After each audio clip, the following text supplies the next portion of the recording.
Bismillahirrahmanirrahim. Assalamualaikum warahmatullahi wabarakatuh.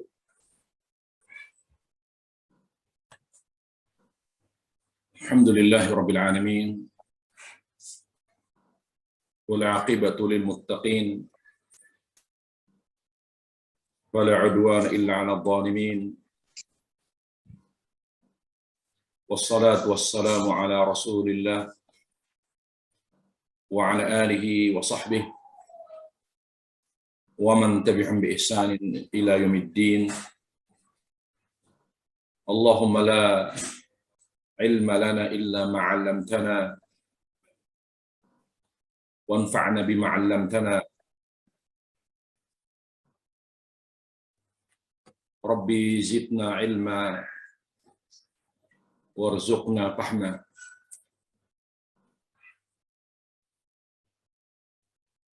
Para jemaah sekalian yang dimuliakan Allah Subhanahu wa taala, alhamdulillah, puja dan puji syukur selalu kita panjatkan kepada Allah Subhanahu wa taala atas curahan rahmat dan limpah nikmat yang begitu banyak, terutama nikmat yang harus kita syukuri agar Allah senantiasa menjaganya, yaitu nikmat iman, nikmat amal saleh, yang mana dua hal itulah yang akan kita bawa ketika kita kembali kepada Allah Subhanahu wa taala.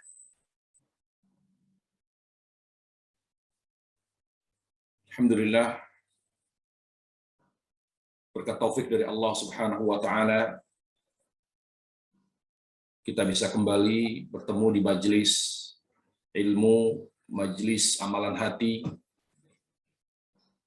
merupakan kajian yang sangat penting agar kita bisa selalu mengenal hati kita. Kalau kita sudah mengenal hati kita, maka insya Allah Ta'ala kita akan mengenal, mencintai Allah Azza wa Jal.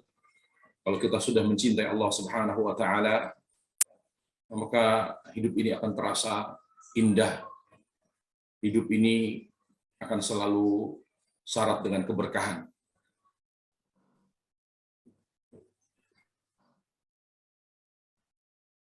Pada kesempatan yang berbahagia ini, kita akan membahas tentang tanda-tanda seorang hamba yang dicintai Allah dan mencintai Allah Jalla wa'ala. Sebelum itu,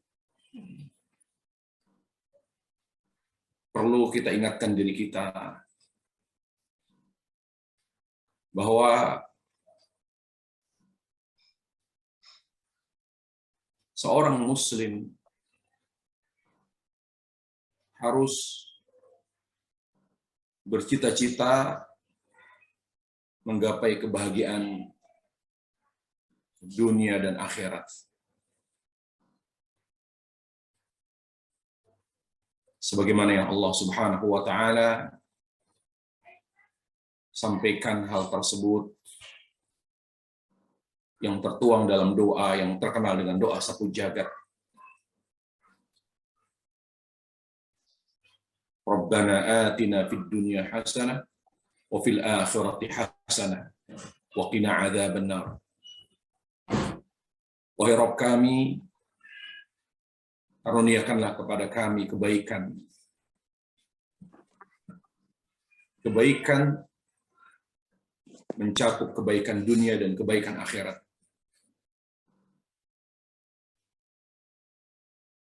Wa qina adzabannar. Dan lindungilah kami dari siksa neraka.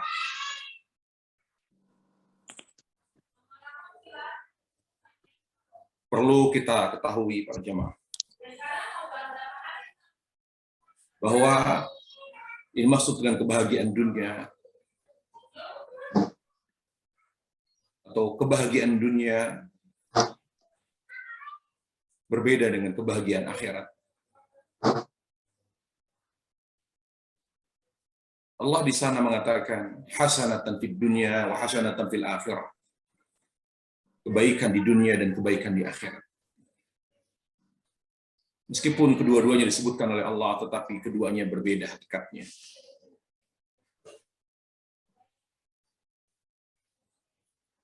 Allah Azza wa Jalla dalam banyak ayat menyampaikan bahwa kebahagiaan hakiki itu di akhirat. Sebagaimana Allah Subhanahu wa taala berfirman, "Wa inna daral akhirata lahiyal hayawan." Bahwa akhirat adalah kehidupan yang hakiki. Kehidupan yang penuh dengan kebahagiaan. Kita sebagai hamba Allah Azza wa Jalla harus memiliki cita-cita menggapai kebahagiaan dunia dan akhirat. Dan keyakinan kita bahwa kebahagiaan akhirat adalah kebahagiaan yang hakiki. Lalu apa yang dimaksud dengan kebahagiaan dunia? Kebahagiaan dunia adalah sempalan, ya, atau potongan dari kebahagiaan, potongan kecil dari kebahagiaan akhirat.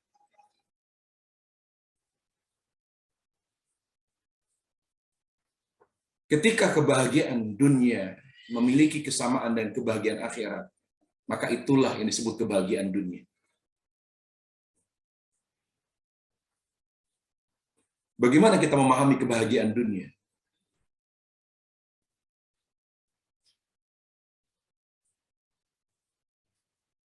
Rasulullah Shallallahu Alaihi Wasallam menyampaikan bahwa dunia seindah apapun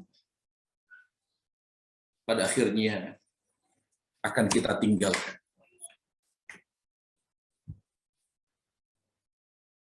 Anak, keluarga, harta, pangkat, semua.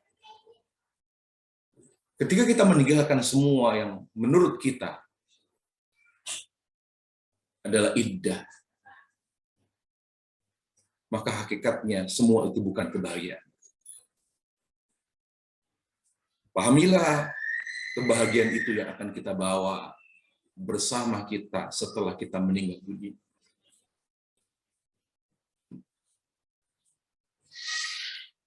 Jadi apa yang merupakan percikan dari kebahagiaan akhirat?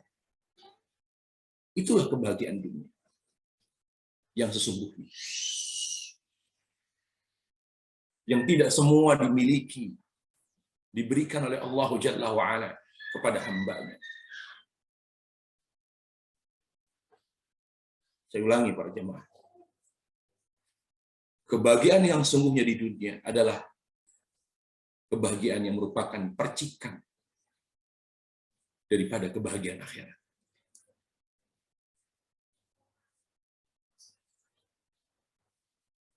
Dan kebahagiaan itu bukan kebahagiaan yang semu.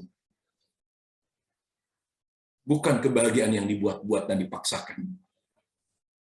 Tapi kebahagiaannya sungguhnya yang sangat bisa dirasakan oleh setiap orang yang merasakan percikan kebahagiaan akhirat di dunia.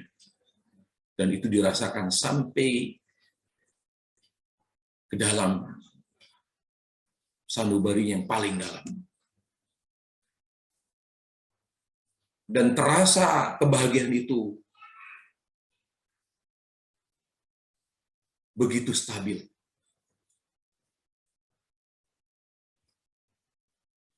Stabil yang membuat seorang yang merasakan kebahagiaan, percikan kebahagiaan akhirat yang ia rasakan di dunia, akan mampu selalu menikmati semua keadaan hidup.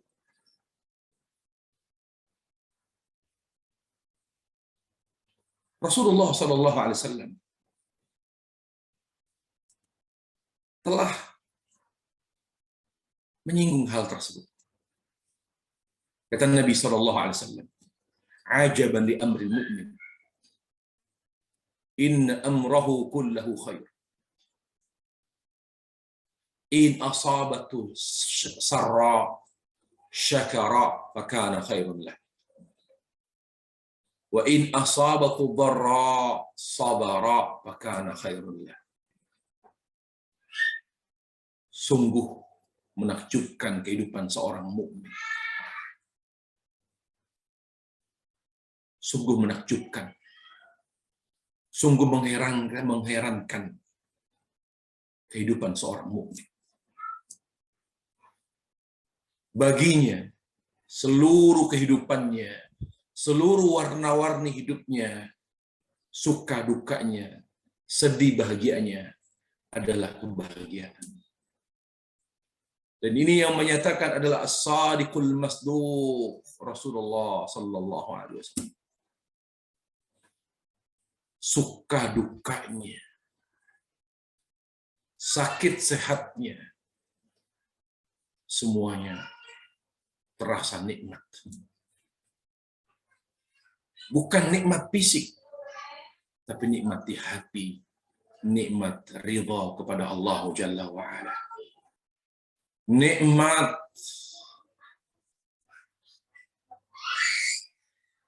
berbaik sangka kepada Allah, kenikmatan, kelezatan berbaik sangka kepada Allah karena landasan iman yang kokoh.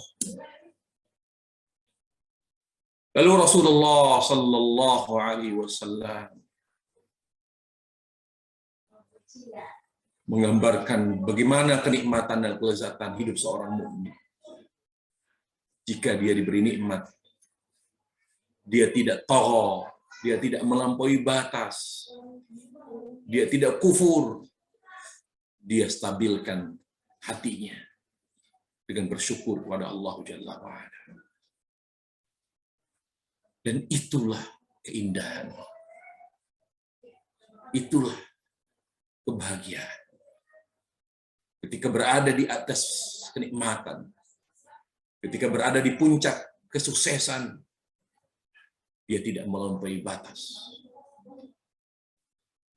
Karena melampaui batas adalah upaya untuk keluar dari garis kebahagiaan.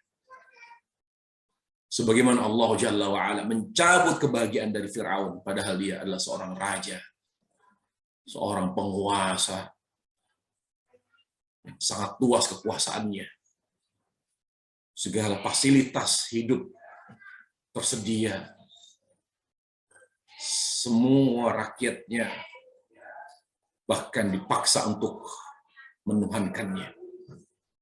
Tapi ketika dia melampaui batas, segala apa yang ia miliki, yang merupakan hal-hal yang megah pada saat itu, membuat Fir'aun tidak mampu mencapai kebahagiaan. Li'annahu tagha. Bagaimana Allah Jalla berfirman, "Idhab ila Fir'auna innahu tagha." Datangilah, wahai Musa, datangilah Fir'aun, karena dia telah melampaui batas. Jadi kufur itu, sikap melampaui batas itu, mengeluarkan seorang dari garis kebahagiaan. Dia tidak bahagia. Ketika kita berada di atas kenikmatan, stabilkan kenikmatan itu dengan bersyukur. Dan itu ketetapan Allah Jalla wa'ala. Wa kana fakana khairun lah. Itulah kebahagiaan yang sungguhnya. Itulah percikan kebahagiaan akhirat. Menjaga kenikmatan agar tidak berubah menjadi malapetaka dengan bersyukur kepada Allah. Ketika kita berada di atas puncak kenikmatan, menjaga kebahagiaan, agar kebahagiaan itu menjadi kebahagiaan, kenikmatan itu menjadi kebahagiaan. Jaga kenikmatan itu, jaga kelezatan, kesenangan duniawi dengan bersyukur pada Allah. Maka dia kalaupun harus kalau dia harus mengalami kenaikan, di mana jiwa itu sebagaimana kodrat manusia, dia akan bahagia betul ketika mendapatkan nikmat. Tetapi kenikmatan itu tidak boleh berubah menjadi kesengsaraan dan malapetaka ketika tidak dikendalikan oleh syukur kepada Allah Jalla wa'ala.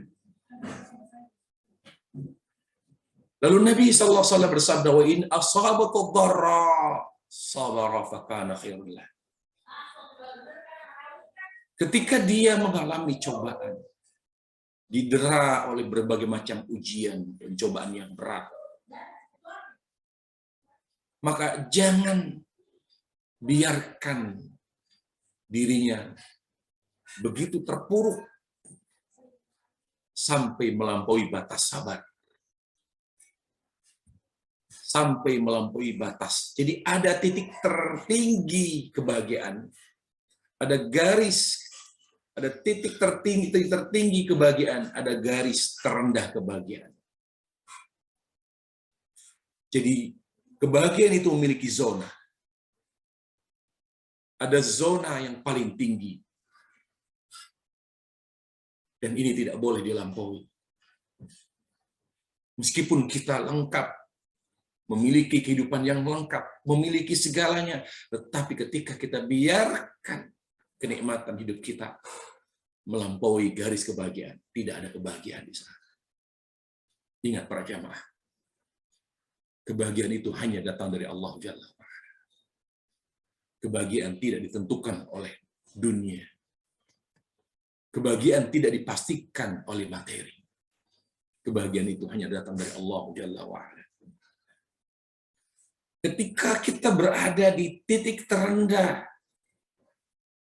dalam hidup kita, mengalami hal-hal yang tidak mengenakan, maka jangan sampai kita keluar dari kebahagiaan, dari garis terendah kebahagiaan, dengan menjaga diri kita untuk tetap bersabar. Itulah maksud dari hadis Nabi alaihissalam. Ketika berada di puncak, dia jaga agar tidak berubah kenikmatannya menjadi malapetaka dengan menjaganya dengan bersyukur kepada Allah. Ketika dia berada di titik terendah, di garis terendah kebahagiaan, dia jaga kebahagiaannya dengan bersabar. Maka itulah potret kehidupan seorang mukmin yang indah, kata Rasulullah Shallallahu Alaihi Wasallam. Jadi, yang harus kita pahami para jamaah, kebahagiaan yang sesungguhnya yang harus kita jaga dan kita cari di dunia ini adalah kebahagiaan yang merupakan percikan kebahagiaan akhirat. Yang diungkapkan oleh seorang ulama besar, yaitu Ibnu Taimiyah rahimahullah, yaitu surga dunia. Di dunia ada surga dunia. Barang siapa yang belum pernah menikmati surga dunia, maka dia tidak akan pernah menikmati surga akhirat. Cari surga dunia. Apa itu surga dunia? Kenikmatan itu sampai terasa ke dalam hati dan itu bersifat stabil. Baik dalam keadaan senang, susah, sehat, sakit. Tidak ada masalah, tidak ada persoalan hidup. Atau ketika ada persoalan, tetap kita rasakan stabilitas jiwa. Para jemaah, Islam mengenal yang disebut dengan tawassul, keseimbangan. Jiwa itu akan bahagia ketika dia mengalami keseimbangan. Kalau jiwa tidak seimbang, sebesar apapun upaya kita untuk menyeimbangkan jiwa, kalau Allah tidak izinkan jiwa itu seimbang, maka dia tidak akan pernah bisa bahagia. Jiwa yang bahagia adalah jiwa yang seimbang. Itulah alasan mengapa Rasulullah Sallallahu Alaihi Wasallam selalu memohon kepada Allah, ya muqallibal qulub, tsabbit qalbi ala dinik. Wahai Zat yang bolak-balikan hati, teguhkanlah hatiku ya Allah. Seimbangkan selalu jiwaku agar selalu berjalan lurus menuju dirimu ya Allah. Keseimbangan adalah kebahagiaan. Makanya Allah katakan dalam Al-Quranul Karim bahwa keseimbangan adalah kebahagiaan. Allah Azza wa Jalla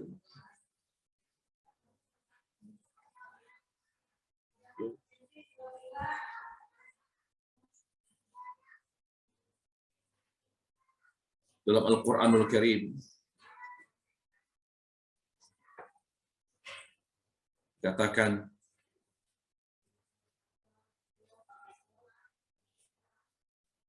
dalam surat Al-Hadid ayat 22 dan 23 Allah berfirman, A'udzu billahi minasyaitonir rajim. Ma asaba min musibatin fil ardi wala fi anfusikum illa fi kitab min qabli an nabra'aha inna dzalika 'ala Allahi yasir. Likai la ta'saw 'ala ma fatakum wa la tafrahu bima atakum. Wallahu la yuhibbu kulla mukhtalin fakhur. Apapun yang menimpamu, musibah apapun yang menimpamu, baik itu bencana alam maupun musibah yang menimpa dirimu berupa penyakit atau apapun itu, semuanya telah tercatat di Lauhul Mahfuz sebelum kami menciptakan langit dan bumi 50.000 tahun. Semua itu adalah mudah bagi kami. Kenapa kami menimpakan musibah kepadamu? Lihat di sini Allah menjelaskan bahwa keseimbangan adalah kebahagiaan. Supaya ketika kamu mendapatkan berbagai macam ujian dan cobaan, didera oleh berbagai macam persoalan, agar kamu bisa menciptakan keseimbangan. Dengan adanya persoalan, orang akan mikir untuk sombong. Dan tidak sedih, karena sudah terbiasa mengalami berbagai macam persoalan. Sudah biasa dia, sudah terlatih. Kami mentimpakan kepada kamu musibah, ujian, cobaan, agar tidak sedih atas apa yang terluput darimu dan tidak sombong ketika menerima karunia dariku. Dan Allah tidak menyukai orang-orang yang sombong, baik secara perilaku maupun secara lisan. Fakhur dan ikhtial sama-sama sombong. Tetapi fakhur, sombong secara perilaku, memusungkan dada, berjalan seperti seolah-olah dia seakan dia berjalan seperti orang sombong. Jadi ikhtial adalah sombong secara perilaku, sementara fakhur sombong secara lisan, di mana dia kalau ngomong selalu tinggi. Lihat. Surat Al-Hadid ayat 23 mengajarkan kita, Allah mengajarkan kita bagaimana kebahagiaan itu adalah keseimbangan. Tidak sedih ketika mendapatkan persoalan, keluar dari garis kebahagiaan. Dengan cara apa kita tidak keluar dari garis kebahagiaan ketika kita mengalami persoalan? Dengan sabar. Menjaga diri kita untuk tetap bahagia, agar tidak keluar dari garis terendah kebahagiaan dengan sabar. Dan bagaimana kita tidak atau kehilangan kebahagiaan ketika kita berada di puncak kenikmatan, yaitu jaga diri kita agar tidak keluar dan melampaui batas garis kebahagiaan tertinggi, yaitu dengan bersyukur kepada Allah Jalla wa'ala. Kembali para jemaah, bahwa percikan kebahagiaan dunia, ya, percikan kebahagiaan akhirat yang ada di dunia, itulah kebahagiaan yang harus kita cari, yang harus kita sempurnakan. Apa itu? Kita ini akan kembali ke akhirat hanya membawa hati dan amal. Tolong dipahami itu. Kita ketika kembali kepada Allah Jalla wa'ala, ketika diwafatkan oleh Allah Tabaraka wa Ta'ala, lalu kita dimasukkan ke liang kubur, lalu kita berpindah ke alam barzah, yang kita bawa sampai nanti bertemu Allah adalah jiwa dan amal. Jiwa dan amal soleh. Allah ingatkan itu dalam banyak ayat. Di antaranya Allah Subhanahu wa Ta'ala berfirman, "La yauma la yanfa'u malu wala banun illa man atallah biqalbin salim." Di hari tidak bermanfaat harta dan anak kecuali seseorang yang datang menghadap Allah membawa hati yang bersih, membawa jiwa yang suci. Bagaimana Allah Ta'ala berfirman, "Kullu nafsin bima kasabat rahina." Setiap jiwa nasib akhiratnya ditentukan oleh amalnya. Kullu nafsin bima kasabat rahina illa ashabal yamin. Setiap jiwa nasib akhiratnya ditentukan oleh amalnya selama di dunia. Yang dibahagiakan oleh Allah Azza wa Jalla di akhirat adalah yang amalnya selama di dunia adalah amal soleh. Itulah kebahagiaan. Kebahagiaan dunia yang merupakan representasi dari kebahagiaan akhirat. Cari para jamaah. Dengan uang kita, dengan waktu kita, dengan potensi yang Allah Tabaraka wa Ta'ala berikan kepada kita, cari kebahagiaan itu. Kebahagiaan dunia yang merupakan representasi dari kebahagiaan akhir. Kebahagiaan itu ada di hati. Kebahagiaan itu ada di amal. Yang lain sifatnya hanya menyempurnakan kebahagiaan.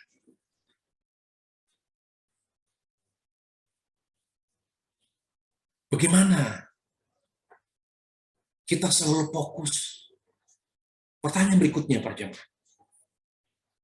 Bagaimana kita bisa senantiasa fokus membuat kita bahagia dengan hati yang bahagia dan amal yang membahagiakan?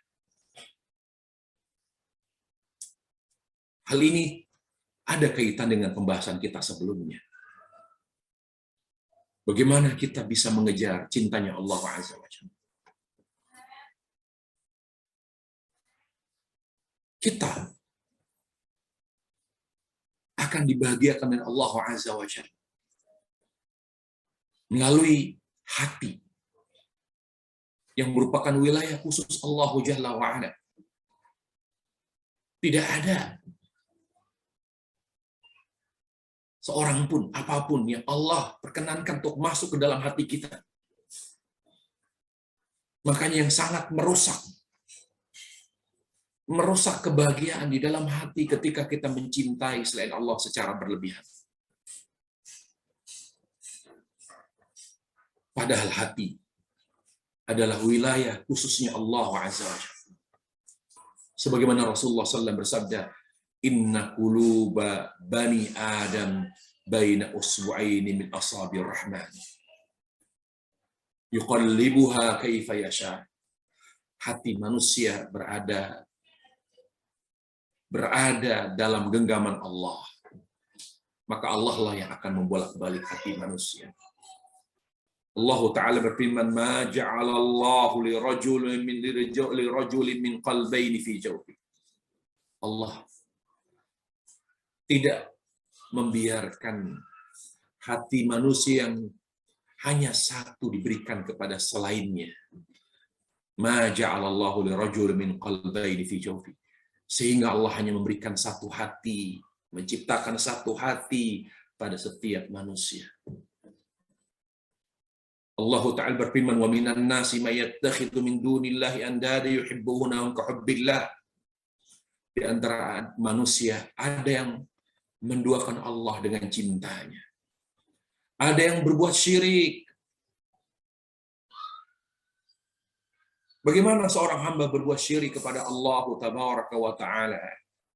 Yuhibbunahum ka hubbillah. Di mana mereka manusia itu mendoakan Allah dengan yang lain dalam hal cinta.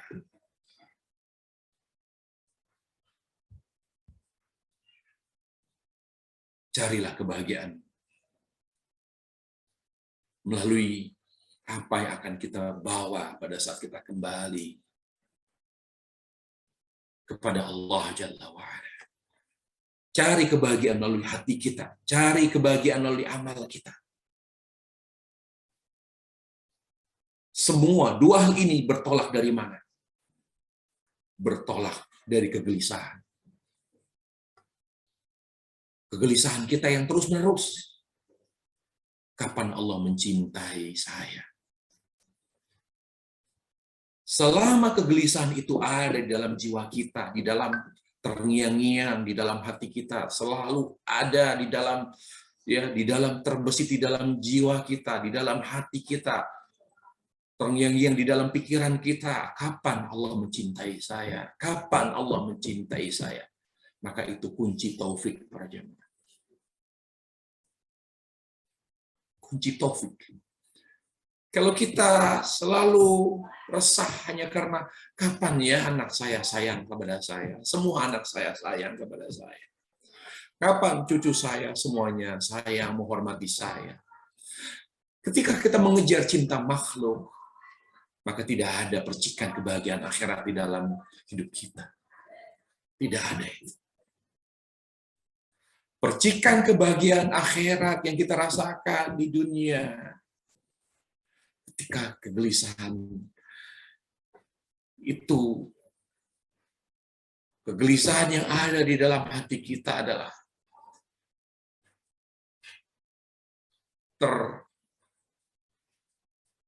tertuang ke dalam sebuah pertanyaan. Tertuang ke dalam sebuah pertanyaan. Kapan Allah mencintai saya? Kalau saya, Anda semua, selalu di dalam hati muncul pertanyaan, selalu ada kegelisahan, kapan Allah mencintai saya? Maka Allah akan membimbing kita. Allah Azza wa Jalla akan selalu menjaga kita, membimbing kita. Dan itu adalah kunci kebaikan dan kesolehan. Itulah sebabnya Rasulullah menjadi orang terbaik di dunia. Itulah sebabnya sahabat Rasulullah menjadi generasi terbaik, kata Allah Jalla wa Ala, kuntum khairu ummah.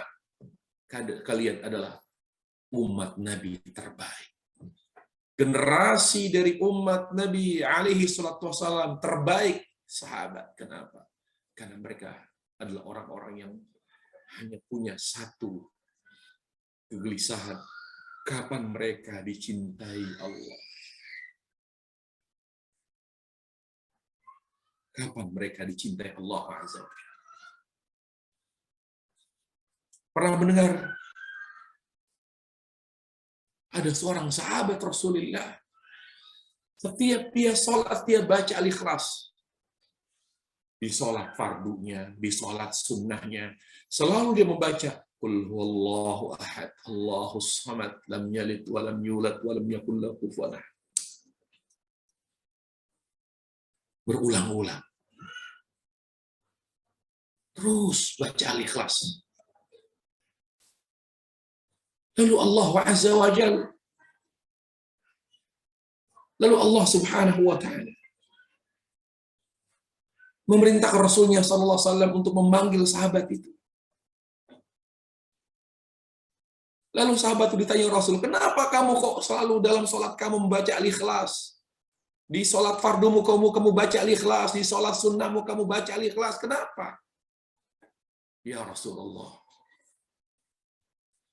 aku bingung untuk mengungkapkan rasa cintaku kepada Allah. Dan yang saya pandang, ungkapan terbaik mengungkapkan rasa cintaku kepada Allah dengan membaca Al-Ikhlas. Aku bingung bagaimana cara mengungkapkan rasa cintaku kepada Allah. Ada amal yang paling Allah cintai, yaitu salat. Sehingga aku dengan inisiatif diriku, aku setiap kali aku menikmati kenikmatan iman, setiap kali aku merasakan ketenangan batin, kesejukan hati ketika berzikir, bermunajat kepada Allah. Bergetar bibirku, bergetar lisanku, ya Rasulullah. Lalu aku ungkapkan rasa rinduku kepada Allah dengan membaca Qul huwallahu ahad, Allahus samad. Lalu Allah Tabaraka wa Ta'ala menyampaikan kepada Nabi Muhammad, kepada nabinya sallallahu alaihi wasallam, wahai Muhammad, kabarkan kepada sahabatmu itu aku mencintai. Aku mencintai, aku menyayangi. Allahu akbar. Lihat. Allah Tabaraka wa Ta'ala menyampaikan kecintaannya, kasih sayangnya kepada sahabat Rasulullah sallallahu alaihi wasallam. Sampaikan kepada sahabatmu itu, aku mencintai. Yang mencintai sahabat Rasulullah, Allah pencipta langit dan bumi. Allahu Rabbus samawati wal ard. Allahu Akbar, Rabb yang maha besar, Rabb yang maha agung, Rabb yang abadi, wa yabqa kullu man 'alaiha fan, wa yabqa wajhu rabbika dzil jalali wal ikram. Rabb yang abadi, di mana semuanya akan mengalami kebinasaan. Rabb yang maha mendengar, Rabb yang maha melihat, ya Rabb yang penuh dengan kasih sayang. Tahukah Anda para jemaah, mengapa sahabat itu sampai tidak bisa mengungkapkan dengan kata-kata sebagai ungkapan cintanya kepada Allah, sehingga diungkapkan dengan surat Al-Ikhlas, karena dia adalah sosok seorang Muslim yang selalu resah, yang selalu mengalami kegelisahan. Kapan Allah mencintai saya?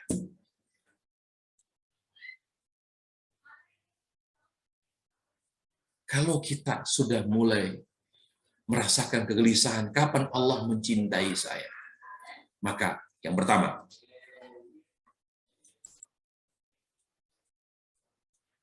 merajut cinta, hubungan cinta dengan Allah hanya dengan hati. Maka yang pertama kita lakukan adalah membersihkan jiwa kita. Orang yang kegelisahannya, kapan Allah cinta saya? Kapan Allah sayang kepada saya? Maka dia akan sadar. Merajut hubungan cinta dengan Allah adalah dengan hati. Tidak akan ada kehangatan hubungan, keharmonisan hubungan dengan Allah Azza wa Jalla seseorang yang hatinya kotor. Maka apa yang dilakukan? Yang pertama adalah banyak bertaubat pada Allah.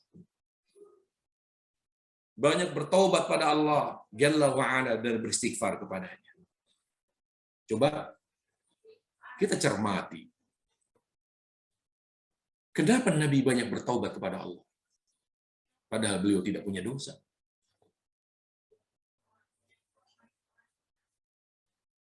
Coba, Nabi tidak punya dosa. Tapi beliau setiap hari bertobat 100 kali.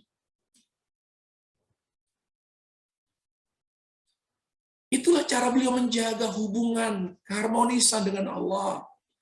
Beliau orang yang tiap hari gelisah. Kapan Allah mencintai? Sampai dalam urusan rumah tangga. Bayangkan ketika beliau sadar beliau tidak bisa mencintai dalam porsi yang sama kepada seluruh istrinya. Secara faktual, beliau lebih mencintai Aisyah radhiyallahu anha. Karena hati itu wilayah Allah. Dia sadar. Sampai dia berkata, ya Allah, aku sadar. Engkau memiliki yang tidak aku miliki. Innaka tamlik ma la amlik. Engkau memiliki secara mutlak jiwaku. Aku tidak bisa mengendalikannya, Allah. Dia kembalikan kepada Allah. Kenapa beliau sampai seperti itu? Karena beliau ingin tidak mau gara-gara hubungan rumah tangga, gara-gara hubungan cinta dengan makhluk, merusak keindahan hubungannya dengan Allah. Urusan perasaan, dia serahkan kepada Allah. Mohon koreksinya ya Allah. Mohon jaga hatiku ya Allah. Jangan sampai cintaku kepada istriku, kepada anakku, membuatku menjadi mabuk, mengalami mabuk cinta kepada mereka, sehingga merusak hubungan cintaku denganmu ya Allah. Lihat Rasulullah. Dan Rasulullah SAW tidak punya dosa, tapi banyak bertaubat kepada Allah. Itu artinya beliau mengambil langkah preventif, mengantisipasi. Beliau tidak punya kotoran hati. Hatinya bersih, selalu bersih. Selain dia banyak bertaubat, coba lihat Tuhan Nabi alaihissalam. Sampai beliau menangis di hadapan Allah Jalla wa'ala. Allahumma atin anfusana taqwaha. Allahumma ati anfusana taqwaha. Lihat Tuhan Nabi. Wa zakkiha anta khairu man zakkaha. Anta waliyuha wa maulaha. Ya Allah. Letakkanlah kekuatan cinta di dalam hatiku ya Allah. Nabi bicara, berdoa seperti itu. Allahumma ati anfusana taqwa. Ya Allah, letakkan rasa cinta kepadamu di dalam hatiku, ya Allah. Sebelum itu, sucikanlah jiwaku. Wa zakkiya. Anta khairu man zakkaha. Anta waliyyu maula, karena engkaulah sebaik-baiknya pensuci jiwa, engkaulah pencipta jiwa, engkaulah pemilik jiwa, ya Allah. Salawatullahi wassalamu alaihi. Seorang yang ingin merasakan kebahagiaan hati, maka ikuti Rasulullah SAW. Beliau yang tidak memiliki kotoran hati, beliau mengantisipasinya, menjawab kegelisahannya dengan senantiasa bertobat pada Allah. Maka kita para jamaah, supaya kita bisa menjawab kegelisahan kita, kapan saya dicintai Allah, Jawab dengan banyak bertaubat dan beristighfar kepada Allah. Para jamaah, Rasulullah SAW telah menyampaikan kepada kita bahwa taubat adalah pembersih hati terbaik. Taubat adalah pembersih hati terbaik. Rasulullah SAW bersabda, "At-taubatu tajubu ma qablah." Taubat itu pembersih semua kotoran hati sampai dosa syirik. Dosa sebesar apapun, sebanyak apapun akan dihapus oleh Allah dengan taubat nasuha. Kemudian yang kedua, menjawab kegelisahan kita. Kapan Allah mencintai saya? Adalah dengan banyak berdoa seperti doa Nabi yang tersebut tadi. Untuk mudahnya, kita banyak berdoa, para jamaah, ya muqallibal qulub. Terutama bagi kita yang sudah berumur di atas 40.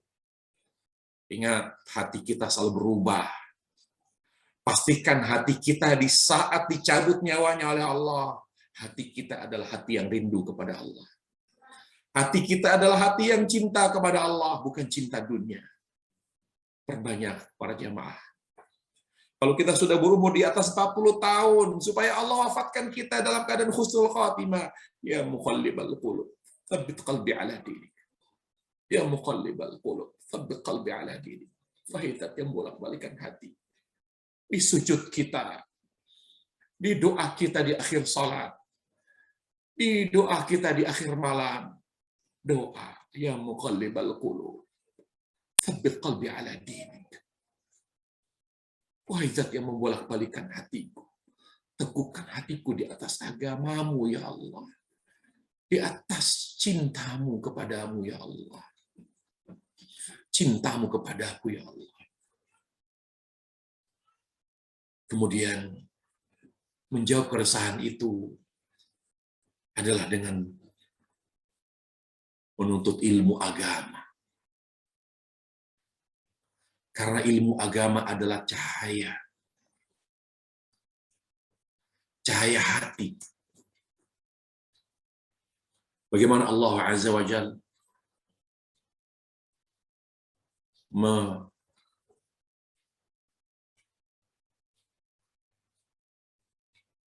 Allah Subhanahu wa Ta'ala menyebutkan, menamakan ilmu agama dengan cahaya, sebagaimana Allah sebutkan dalam surat Al-Maidah ayat 16. Allah berfirman, yahdi bihillahu man ittaba'a ridwanahu subulas salam wa yukhrijuhum minadh dhulumati ilan nuri bi'idni wa yahdihim ila siratim mustaqim. Allah memberi petunjuk dengan ilmu kepada orang-orang yang mengikuti keridhaan-Nya. Allah memberi petunjuk kepada jalan keselamatan dan mengeluarkan mereka dari kegelapan kepada cahaya. Cahaya di sini adalah ilmu.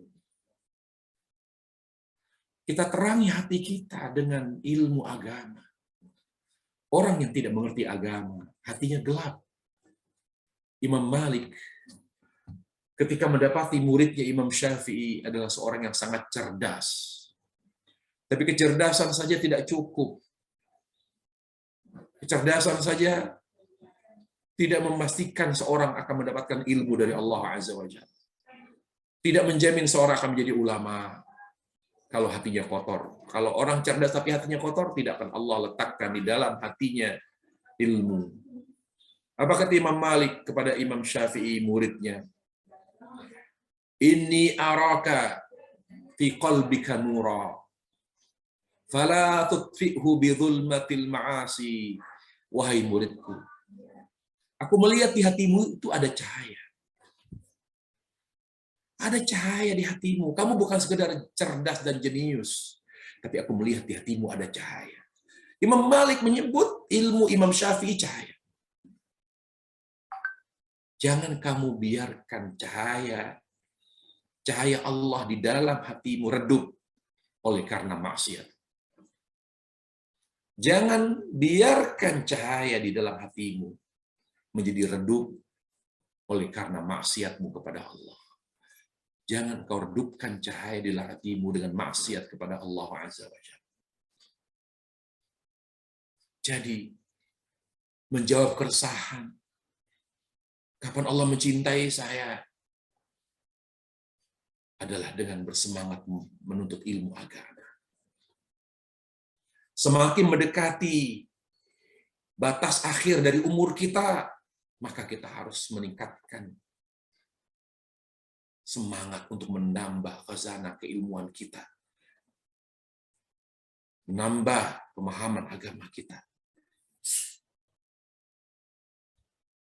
Kemudian, setelah kita belajar agama, terutama mempelajari tauhid, mempelajari akidah, mempelajari tentang amalan hati seperti ini, maka hidupkan hati dengan banyak bertafakur, dengan banyak merenung,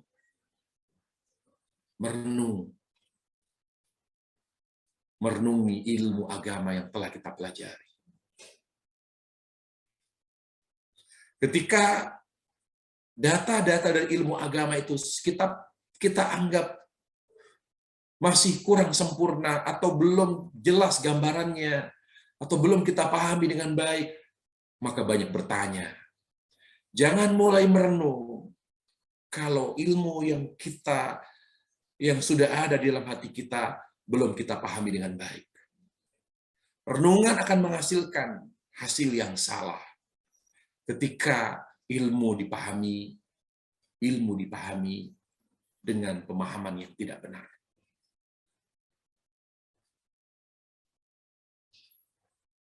Makanya para jemaah sekalian, agama itu paham. Apa kata Nabi alaihissalam? Mayuridillahu bi khairan yufaqihu fid din. Seorang yang akan Allah cintai, seorang yang akan Allah berikan kebaikan dunia akhirat, maka Allah akan jadikan dia sebagai orang yang memahami agamanya. Ketika dia memahami agama, dari belajar, ngaji, ikut kajian. Ada yang tidak paham, dia tanya. Kalau sudah paham, renungkan. Sampai situ. Itu terkait dengan hati. Yang kedua, yang akan membahagiakan, menyejukkan jiwa amal. Tidak akan bisa dibohongi. Kita tidak bisa membohongi hati kita. Bagaimana kita ketika berangkat ke tanah suci, meskipun misalnya banyak hal-hal yang mengecewakan, apakah hotelnya atau cateringnya, masakannya, makanannya tidak pas, jaraknya yang jauh, banyak hal yang mengecewakan, tapi kita tidak bisa menyamakan kenikmatan hati ketika berada di hadapan Ka'bah, ketika kita berada di hadapan Multazam, di hadapan Ka'bah, Masjidil Haram, lalu kita berada di Ka'bah, tanpa terasa mata kita mengeluarkan air mata. Tidak bisa dibohongi, walaupun di sana banyak kekurangan-kekurangan. Nggak bisa orang menyamakan hal itu dengan ketika kita berada di Amerika. Ketika kita berada di Chicago misalnya melihat, atau di New York melihat keindahan gedung-gedung pencakar langit. Tidak bisa. Hati tidak bisa dibohongi. Kita tidak bisa merasakan kebahagiaan ketika kita melihat tower Zam-Zam yang indah. Biasa aja. Kita bisa lihat itu di Jalan Jenderal Sudirman kok. Apalagi yang membuat kita takjub. Takjub mungkin, tapi tidak sampai kepada kebahagiaan. Tidak. Ada pembatas di sana. Takjub dan kebahagiaan. Kebahagiaan itu ternyata bisa kita lihat, ternyata hanya melihat Ka'bah. Ka'bah yang bangunannya itu dari dulu itu. Tidak ada yang berubah. Apalagi ketika kita mulai tawaf, kita membaca doa Rabbana atina fid dunya hasanah, kita menangis. Terlebih sampai saya pribadi yang berpuluh-puluh kali kayak ketika saya tawaf, saya mungkin masih berjuang untuk bisa menangis. Tapi kalau sudah di Multazam, antara Hajar Aswad dengan pintu Ka'bah, tidak bisa menahan. Karena itu adalah tempat Allah mengijabah semua doa. Allah menunggu kita. Kamu minta apa? Apa yang kamu minta? Kamu minta husnul khotimah, minta di sini. Kamu telah bertamu ke rumahku. Aku akan memberikan apa yang terbaik bagi dirimu. Minta di sini. Aku Rabbus samawati wal ardh. Aku ini pemilik langit dan bumi. Mintalah kamu di sini, Mu'tazam. Tempelkan tanganmu. Hinakan dirimu. Minta, semua itu minta. Aku akan berikan kepada mata menangis. Hati merintih. Tidak kuat kita menahan. Kebahagiaan yang luar biasa. Ketika kita berpisah dengan Ka'bah, dengan Multazam, kepuasan batin yang tidak kita dapat di tempat lain. Itulah jawaban kegelisahan kita. Amal. Hanya dengan berdoa. Berdoa kepada Allah, ya Allah, tempelkan dada kita, tangan kita, kening kita, ya Allah. Ampuni dosaku, ya Allah. Wafatkan aku dalam keadaan husnul khatimah, ya Allah.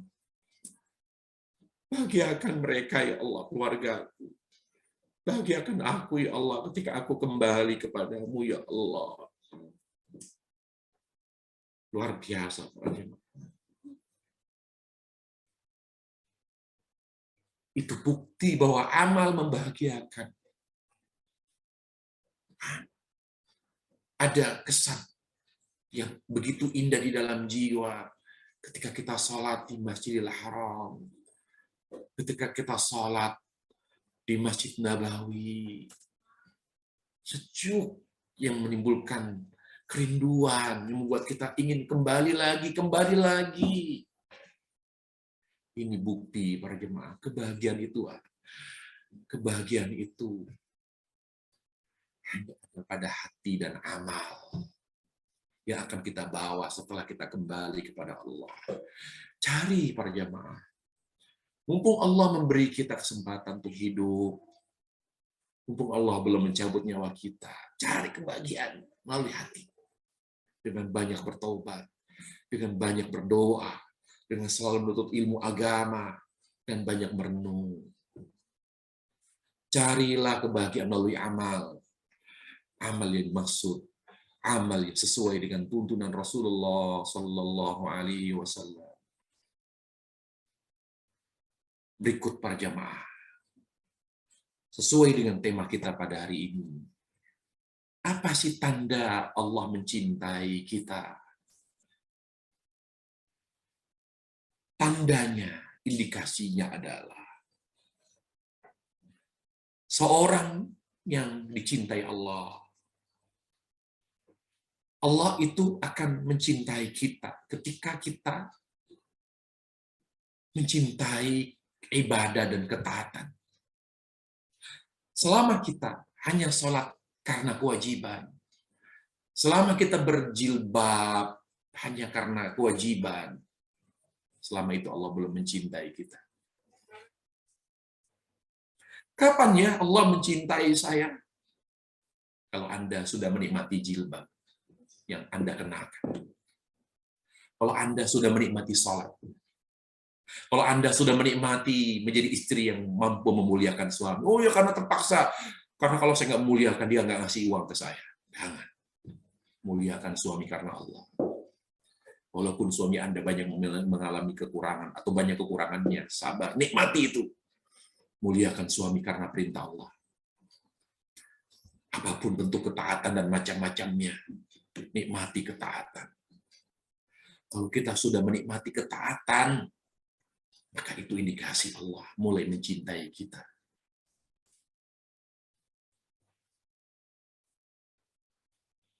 Berkata seorang ulama, "Idza ahabballahu 'abdan aktsara hammuhu fi ma farat. Wa idza abghadallahu 'abdan aktsara hammuhu fi ma qasamahu lah." Seorang hamba itu kalau sudah mulai dicintai Allah, maka kesedihannya itu ketika dia terluput dari ketaatan kepada Allah. Dia sedih misalnya, kenapa ibu sedih? Sampai saat ini saya belum maksimal dalam ibadah kepada Allah. Sedih saya. Banyak sholat-sholat sunnah yang belum saya kerjakan. Sholat saya banyak sekali yang nggak khusyuk. Sedih saya. Jadi kesedihan seorang yang dicintai Allah itu ketika dia terluput dari ketaatan kepada Allah. Seorang hamba yang cinta kepada dunia, yang tidak Allah cintai, bahkan Allah benci, kesedihannya hanya karena urusan dunia. Bapak sedih, ibu sedih kenapa? Sedih saya. Karena anak saya tidak menghormati saya. Oh begitu.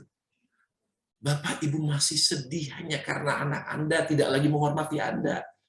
Hanya karena urusan-urusan dunia. Iyalah sedih saya. Pikiran. Membuat saya resah, saya gak tenang begini. Tapi Anda tidak pernah sedih. Sampai detik ini. Masih belum mengenal Allah. Masih banyak kebodohan-kebodohan kita tentang agama. Enggak tuh. Berarti Allah benci. Orang yang Allah benci adalah orang yang hanya dipusingkan oleh karena urusan dunia. Tidak pernah resah, tidak pernah pusing karena dia terluput dari ketaatan kepada Allah.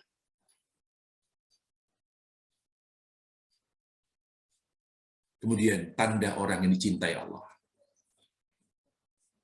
Dia senantiasa tawadhu kepada orang-orang beriman. Senantiasa memuliakan dan menunaikan hak-hak saudaranya sesama mukmin dan muslim. Haknya ditunaikan. Tawadhu dia. Menjaga aurat mereka, merendahkan diri kepada mereka, memuliakan mereka, menunaikan hak-hak mereka. Inilah ciri-ciri orang yang dicintai Allah. Lihat Abu Bakar radhiyallahu anhu, kata Nabi alaihissalam, siapa pada pagi hari ini, habis subuh ini yang telah banyak berbuat baik, yang telah siapa pada pagi hari ini, habis ba'da subuh ini, yang berpuasa, saya Rasulullah, kata Abu Bakar. Siapa yang pada pagi hari ini yang telah bersedekah, saya Rasulullah. Siapa di pagi hari ini yang telah menjenguk orang sakit, saya Rasulullah. Abu Bakar lagi, siapa di pagi hari ini yang telah bertakziah kepada orang yang wafat, saya Rasulullah. Semua kebaikan diambil Abu Bakar. Salat subuh di masjid iya, sedekah iya, puasa iya, menjenguk orang sakit iya, bertakziah kepada orang yang wafat, keluarga yang ditinggal wafat dia juga. Cepat. Itulah ciri-ciri orang yang dicintai Allah Subhanahu wa taala. Tetapi terhadap orang kafir, dia tidak tawadhu. Dia akan lebih menjaga saudaranya sama muslim walaupun tidak ada hubungan famili.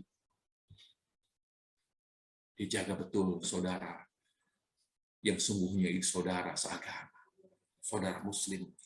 Hal itu tergambar dalam surah Al-Maidah ayat 54. Allah bilang, ciri-ciri orang yang mencintai dan dicintai Allah. Allah katakan, Ya ayyuhalladzina amanu may yartadda minkum an dinihi fasawfa ya'ti Allahu biqaumin yuhibbuhum wa yuhibbuna adillatin 'alal kafirin 'alal mu'minin 'izzatin 'alal kafirin yujahiduna fi sabilillahi wa la yakhafuna lawmata la'im. Wahai orang yang beriman, apabila di antara kalian ada yang berani murtad keluar dari agama Islam, ketahuilah Allah akan mendatangkan suatu kaum yang Allah cintai dan mereka pun mencintai Allah. Apa ciri-ciri orang-orang yang dicintai Allah? Mereka adalah orang-orang yang tawadhu terhadap sesama mukmin dan selalu menunjukkan keperkasaan, kewibawaan terhadap orang-orang kafir, dan mereka selalu berjihad di jalan Allah dan mereka tidak peduli dengan celaan orang lain. Itu tanda Allah mencintai hambanya. Lalu apa tanda hamba yang mencintai Allah? Tanda-tandanya. Yang pertama, seorang hamba yang mencintai Allah Azza wa Jal, tandanya adalah dia senantiasa menjaga tauhid. Menjaga kemurnian tauhid kepada Allah Azza wa Jal. Dia singkirkan semua bentuk kesyirikan. Sampai syirikan kecil pun dia singkirkan dalam hidupnya. Dia selalu menjaga kemurnian tauhid. Yang kedua, seorang yang mencintai Allah Azza wa Jalla, dia selalu menjunjung tinggi dan mengikuti tuntunan Rasulullah sallallahu alaihi wasallam. Yang tidak sesuai dengan tuntunan Nabi dia tinggalkan dalam rangka kecintaannya kepada Allah. Hal itu tergambar dalam surah Ali Imran ayat 31. Untuk membuktikan cintanya kepada Allah, di mana dia hanya mengikuti Rasulullah sallallahu alaihi wasallam. Kemudian yang ketiga, indikasi seorang hamba yang mencintai Allah, di mana ketika dia menjalankan ketaatan, dia jalankan dengan penuh kenikmatan, tidak ada rasa berat dan rasa terpaksa. Yuqbil ala ta'atillah ghair mutasaqil. Dia menjalankan ketaatan dengan penuh nikmat, tidak ada rasa terpaksa dan tidak ada rasa berat. Nikmat rasanya. Berkata sebagian ulama, al-muhibbu la yajidu ma'hubbillahi lid-dunya ladza. Seorang yang sudah mencintai Allah, maka tidak ada yang lebih ia nikmati daripada hubungan, daripada kehangatan hubungan cintanya dengan Allah.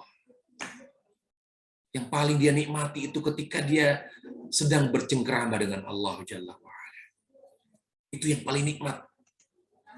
Yang paling nikmat dirasakan oleh hatinya ketika dia sedang bercengkrama, bermunajat kepada Allah Azza wa Jalla. Dan yang paling menyiksa batinnya adalah ketika dia lalai dari Allah. Makanya salah satu bacaan zikir adalah wala takilni ila nafsi tarfat ain. Jangan engkau putus rahmatmu untukku ya Allah, walaupun hanya sekejap mata. Kemudian indikasi tanda seorang hamba yang mencintai Allah, dia selalu berada di batasan Allah. Dia tidak melampaui batas dengan maksiat. Dia jauh dari maksiat kepada Allah Azza wa Jalla. Maksiat itu apakah dengan menjauh dari batasan Allah atau melampaui batasan Allah? Menjauh dengan maksiat, melampaui batasan Allah Subhanahu wa taala dengan perkara-perkara yang tidak pernah dicontohkan oleh Rasulullah sallallahu alaihi wasallam. Di mana seorang yang mencintai Allah, dia adalah orang-orang yang senantiasa berhijrah. Senantiasa berhijrah. Cepat untuk berhijrah. Dan cepat untuk meninggalkan maksiat kepada Allah Subhanahu wa ta'ala. Berikutnya tanda seorang yang mencintai Allah Subhanahu wa ta'ala, dia akan mencintai semua yang dicintai Allah dan membenci semua yang dibenci Allah Azza wa Jalla. Semua yang dicintai Allah, dia akan cintai. Walaupun hatinya belum mencintainya, tapi dia berusaha untuk mencintai semua hal yang dicintai Allah Azza wa Jalla. Dan dia membenci semua yang dibenci Allah Subhanahu wa Ta'ala. Apa yang dilarang Allah, berarti Allah benci. Maka dengan apa dia? Dengan apa dia membuktikan cintanya kepada Allah? Maka dengan meninggalkan semua maksiat dengan cepat. Kenapa? Kenapa? Pernah saya ditanya para jemaah oleh seorang anak muda yang bertato. Dia tanya, Ustaz, kenapa kok tato itu dilarang? Sampai bahkan katanya yang saya dengar itu dilaknat. Padahal, contoh kalau tato yang saya buat, bukan tato yang, maaf Ustaz, bukan tato yang jorok, bukan tato yang aneh-aneh. Bagaimana kalau seandainya saya hanya menulis nama? Misalnya nama orang tua saya sebagai rasa hormat saya kepada mereka. Atau nama istri saya, nama anak saya. Kenapa kok itu dilarang juga? Atau saya gambar melati misalnya sebagai bentuk seni, art. Kenapa itu dilarang? Saya tidak gambar tubuh saya dengan gambar-gambar yang aneh. Saya hanya menggambar bunga, saya menuliskan nama. Kenapa itu pun dilaknat? Kenapa? Saya jawab, bro, tato itu walaupun hanya sekedar tulisan, mengakibatkan laknat. Tahu nggak bro lo? Allah benci sama tato. Itu jawaban. Kalau lo cinta Allah, lo harus benci yang semua yang Allah benci, walaupun menurut lo baik. Selama lo belum membenci semua yang Allah benci, selama itu lo belum bahagia. Kebahagiaan itu bukan menurut nalar kita, tapi menurut Allah Jalla wa'ala. Al-haqqu min rabbik. Jadi, lo paham, membuat tato ini, ya, tato ini membuat kita dilaknat Allah, karena Allah benci tato. Makanya kata Nabi alaihissalam, la'anallahul washima wal mustawshima. Allah laknat orang yang mentato dan yang minta ditato. Begitu cara kita untuk belajar mencintai Allah, itu dengan membenci semua yang dibenci Allah. Jangan membenci versi kita, jangan mencintai versi kita. Bentar, Allah kan, saya ingin belajar mencintai Allah. Tapi bentar, apa masalahnya tato? Kok ini bukan tato yang aneh-aneh? Belajarlah membenci semua yang Allah benci. Selama kita melawan, tidak mau mencintai semua yang Allah cintai. Hanya yang sesuai dengan kepentingan kita. Tidak mau benci semua yang Allah benci. Kita benci apa yang Allah benci. Hanya yang sesuai dengan kemampuan kita. Selama itu tidak ada kebahagiaan. Kemudian, tanda orang yang mencintai Allah Subhanahu wa Ta'ala. Al-unsu billah. Kenikmatannya itu hanya pada saat dia beribadah pada Allah. Kenikmatannya bukan ketika dia berada di mall yang megah, makan makanan yang lezat. Ketika dia berada di tempat yang begitu indah, di pegunungan, kemudian juga mungkin di pantai yang indah, bukan di tempat-tempat yang indah, di destinasi wisata yang indah, bukan. Kebahagiaannya ketika dia bersimpuh di hadapan Allah. Ketika dia beribadah kepada Allah. Kok kenikmatan ini seperti yang tadi sampaikan, kok kenikmatannya nggak saya rasakan ketika saya di Raja Ampat ya? Kok kenikmatannya kok saya nggak rasakan ketika saya di Eropa ya? Ini kok beda ini?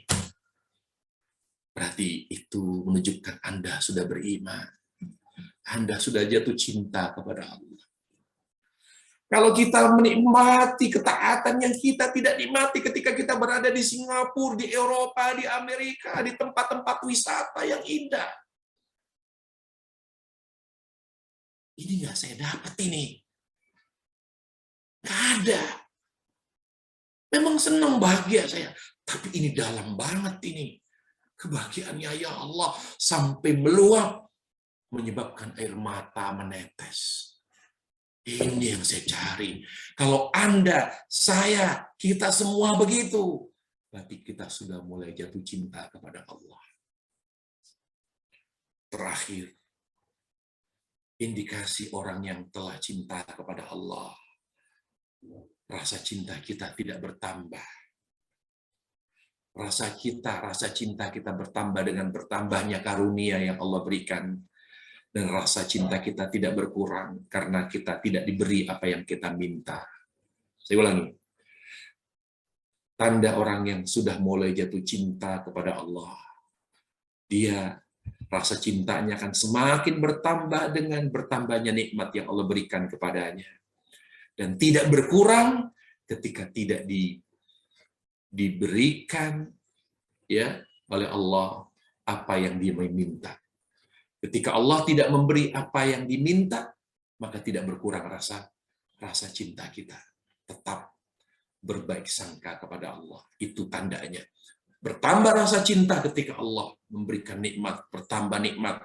Dan tidak berkurang rasa cinta ketika kita tidak diberi oleh Allah apa yang kita minta kepada Allah Tabaraka wa Ta'ala. Demikian kajian kita pada pagi hari ini, mudah-mudahan bermanfaat. Wassallallahu wasallam wa barak ala nabiyyina Muhammad wa ala alihi wa sahbihi wasallam. Walhamdulillahi rabbil alamin.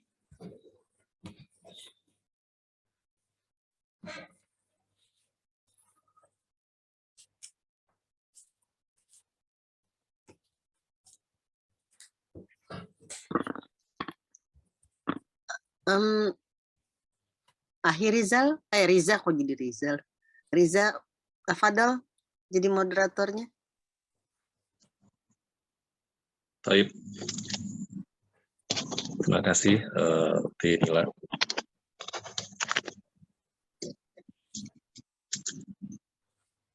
Masya Allah. Luar biasa sekali Ustadz penjelasannya. Jazakallahu khair, barakallahu fiik Ustadz. Jadi ada beberapa tadi yang sempat Ana catat. Luar biasa sekali ini. Kita harus mencintai apa semua yang dicintai Allah. Dan kita harus membenci semua yang dibenci Allah. Ini mungkin salah satu goals-nya ya Ustadz ya, yang harus dikejar sebagai seorang Muslim untuk mendapatkan cintanya Allah. Baik, selanjutnya kami lanjutkan dengan sesi pertanyaan. Mungkin sudah disampaikan tadi di awal, kepada yang ingin bertanya bisa menulis di kolom chat dan juga bisa mengajukan raise hand untuk bertanya secara langsung. Alhamdulillah di kolom chat sudah ada beberapa pertanyaan Ustadz. Kami mulai dari yang awal. Assalamualaikum warahmatullahi wabarakatuh Pak Ustadz. Afwan, izin bertanya, apa yang dimaksud dengan jiwa yang seimbang? Mohon penjelasannya. Dan bagaimana mencapai jiwa yang seimbang? Itu dulu Ustadz pertanyaannya. Kepada Ustadz. Mencapai jiwa yang seimbang. Ketidakseimbangan jiwa itu oleh karena faktor dosa. Bagaimana Rasulullah SAW bersabda, "Idza adnama dzanban nuqitat fihi nuqtatun sauda." Ketika seorang hamba berbuat dosa, maka akan terwarnai hati hamba tersebut dengan titik-titik hitam, ternodai hati orang itu dengan titik-titik hitam dosa. Mulai itu terganggu kinerja dari hati yang kerjanya, fungsinya adalah mencintai Allah. Jadi hati yang bekerja dengan baik, mencintai Allah, itu namanya fitrah. Jadi sesuai dengan fitrahnya, gitu. Dia mencintai Allah. Dan yang merusak fitrah, coba Nabi mengatakan, lalu orang tuanya lah, bayi terlahir ke dunia dalam keadaan fitrah. Jadi cinta Allah, ya, cinta Allah, cinta tauhid, membenci syirik, itu fitrah. Lalu orang tuanya lah yang merusak fitrahnya dan mengajaknya ke agama Yahudi atau agama Nasrani atau agama Majusi. Berarti Agama-agama itu agama syirik. Agama yang mengajak bayi-bayi itu yang bersih kepada cinta kepada selain Allah dalam bentuk menuhankan Yesus, menuhankan Uzair, menuhankan dewa, menuhankan api, menuhankan matahari, itu. Jadi seimbang itu dengan menjaga hati dari dosa. Ya, dengan banyak bertobat pada Allah. Dia akan oleng dia jiwa ini. Ya. Oleng itu menimbulkan keresahan. Makanya kata Nabi alaihissalam, al-birru matma'anna ilaihil qalbu wal ithmu ma haka fi nafsika wa karihta ayyatali alaihin nas. Kebajikan itu yang menenteramkan jiwa. Sementara dosa itu yang menimbulkan keresahan di hati dan kamu tidak ingin orang melihat aib dosamu itu. Itu kata Rasulullah Sallallahu Alaihi Wasallam. Jadi yang menimbulkan keresahan. Kenapa resah? Karena hati tidak seimbang, oleng dia. Nah, untuk membuat dia kayak kapal, kalau udah mulai oleng begini, buang barang-barangnya, selamatkan orang yang ada di sana. Nggak penting barang, karena udah overload dia. Buang barang-barang semua, lempar ke laut. Caranya kita buat hati ini imbang lagi, supaya dia terus berjalan di atas jalan Shiratal Mustaqim, menuju cintanya Allah Jalla wa'ala. Buang itu kotoran-kotoran dosa dengan taubat pada Allah. Tapi percuma kalau nahkodanya itu tidak pandai dan tidak piawai. Kita perlu nahkoda yang pandai, yang berpengalaman, yang jam terbangnya itu tinggi. Apa itu nahkoda? Nahkodanya adalah, nahkoda kita adalah, ya, nahkoda kita adalah mengikuti Rasulullah Sallallahu Alaihi Wasallam. Kekuatan, komitmen mengikuti Rasulullah, itu nahkodanya. Dan itu dijawab oleh Allah dalam surah Al-Imran 31 tadi. Kalau kamu ingin memiliki hati yang imbang, lalu mencintai Allah, dan Allah pun membalas cintamu, kamu hadirkan nahkoda di hatimu. Jadikan hatimu seperti bahtera Nabi Nuh. Man raqibaha najah. Siapa yang menaiki bahtera Nabi Nuh, dia akan selamat.